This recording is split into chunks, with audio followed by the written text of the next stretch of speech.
Hello दोस्तों, चलो आज हम एक एग्जांपल करके देखेंगे जिसमें हम बात करेंगे रेक्टिफिकेशन ऑफ डैमेज गुड्स। कभी कभार क्वेश्चन में हमें दिया होगा कि रेक्टिफिकेशन हुआ डैमेज गुड्स का, इसका मतलब समझते क्या होता है। आप जब माल बनाते हैं तो कभी कभी नॉर्मल लॉस होता है, हमने बात की थी नॉर्मल लॉस होता है, एबनॉर्मल लॉस होता है। तो कभी कभार वो कहता है कि जो हमारा नॉर्मल लॉस हुआ या एबनॉर्मल लॉस हुआ, उस गुड्स को हमने गुड गुड्स में कन्वर्ट करने के लिए कुछ रेक्टिफिकेशन किया, मतलब कुछ खर्चा किया। तो उसका ट्रीटमेंट क्या होगा वो देखते हैं।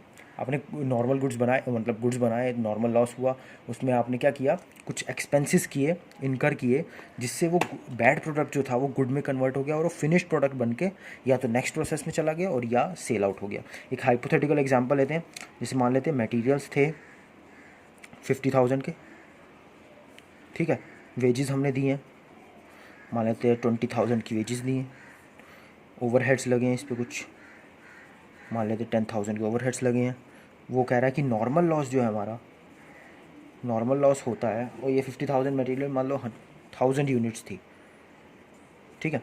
नॉर्मल लॉस कह रहा है वो 10% होता है, और उसकी स्क्रैप वैल्यू क्या दे दी हमें। स्क्रैप वैल्यू कहता है कि ₹10 पर यूनिट स्क्रैप वैल्यू है, ठीक है। और नीचे दे देता है rectification charges eight ₹25 per unit, ठीक है, ऐसे दे देगा। तो ट्रीटमेंट देखते हैं क्या होगा। सबसे पहले देखेंगे नॉर्मल जो हम प्रोसेस अकाउंट में करते थे वही करेंगे। 2 मटेरियल्स, सेम बिल्कुल वैसे ही करना है। पहले तो 50,000 का मटेरियल है जिसमें 1,000 यूनिट्स हैं। वेजेस है, वेजेस लिखेंगे। 2 वेजेस हो गई कितनी, 20,000 की। 2 ओवरहेड्स लिखेंगे, कितने के, 10,000 के। फिर अब जो नॉर्मल लॉस होता है, क्योंकि हम बात कर रहे हैं रेक्टिफिकेशन की, तो ऑब्वियसली जो हमारा नॉर्मल लॉस हुआ होगा ना, हमने उस पर कुछ खर्चा करके उस नॉर्मल लॉस को गुड में कन्वर्ट कर दिया। और वो गुड में अगर कन्वर्ट हो जाएगा तो क्या उसको हम नॉर्मल लॉस अकाउंट में डालेंगे? नहीं, वो हमारा गुड में कन्वर्ट हो चुका है। मतलब क्या है इसका, सीधा सीधा कि हमने कुछ एक्स्ट्रा खर्चा किया, उस एक्स्ट्रा खर्चा को करने से हमारा जो नॉर्मल लॉस है वो नॉर्मल लॉस नहीं होगा, तो सीधा वो फिनिश प्रोडक्ट में ही कन्वर्ट होकर निकलेगा। तो कुछ खर्चा किया तो ऑब्वियसली डेबिट साइड में आएगा। किस नाम से आएगा, टू रेक्टिफिकेशन। टू रेक्टिफिकेशन के नाम से आएगा। कितना खर्चा किया है, ₹25 per unit eight 25 per unit. और कितनी यूनिट्स थी हमारी नॉर्मल लॉस की, 10%, मीन्स 100 यूनिट्स पे ₹25 ईच के हिसाब से खर्चा करेंगे, 25 ₹100, ठीक है।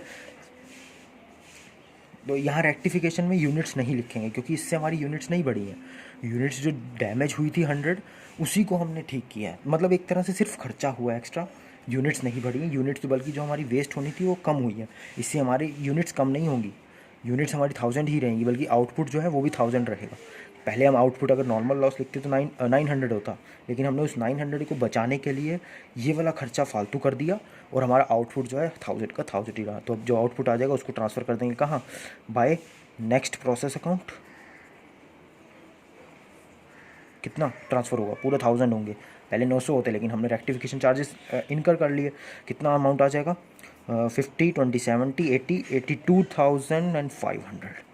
तो पूरा अमाउंट आ जाएगा, यहाँ पे आ जाएगा 1,000, और यहाँ आ जाएगा 82,500, यहाँ पे भी 1,000 और 82,500।